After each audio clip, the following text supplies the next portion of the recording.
जय श्री राम।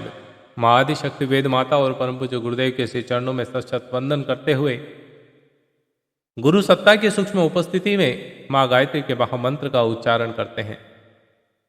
ओम भूर्भुवः स्वः तत्सवितुर्वरेण्यं भर्गो देवस्य धीमहि धियो यो नः प्रचोदयात्।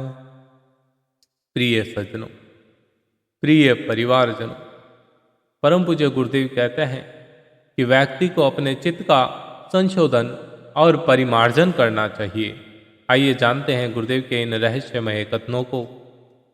गुरुदेव कहते हैं कि धन को सुरक्षित रखने के लिए तिजोरी का घर में रहना आवश्यक है, पर यदि दुर्गंध युक्त गंदगी तिजोरी में भर कर रखी जाए तो तिजोरी का भी दुरुपयोग होता है और गंदगी की बदबू से होने वाली हानि भी चिरस्थायी हो जाती है।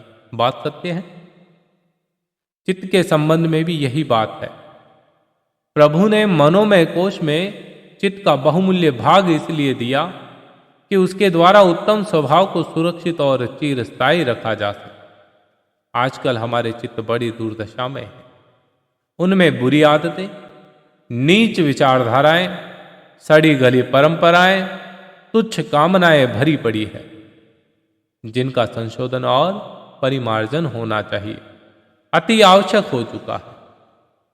गुरुदेव कहते हैं कि जैसे कच्ची मिट्टी पानी को सोख लेती है और रंग तथा गंध को देर तक अपने में धारण किए रहती है, उसी प्रकार मन के द्वारा जो विचार किए जाते हैं और शरीर द्वारा जो कार्य होते हैं, उनका औचित्य अनौचित्य, पाप पुण्य चित्त में संस्कार रूप में जम जाते हैं। यह संस्कार ही समय के अनुसार परिपक्व होकर दुख सुख के कर्म भोगों का निर्णय करता है। चित्त का संशोधन और परिमार्जन हो जाए तो उसमें जमे हुए जन्म जन्मांतरों के कुसंस्कार भी विनष्ट हो जाते हैं और चालू प्रारब्ध भोगों के अतिरिक्त भविष्य में बनने वाले दुख में कर्म भोगों की अनायास ही जड़ कट जाती है।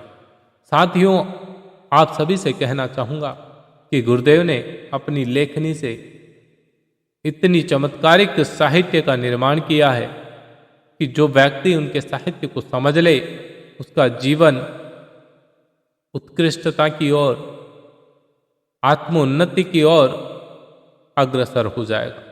गुरुदेव स्वयं कहते थे कि जो व्यक्ति मेरे साहित्य को पढ़े उसका जीवन ना बदले, ऐसा हो नहीं सकता।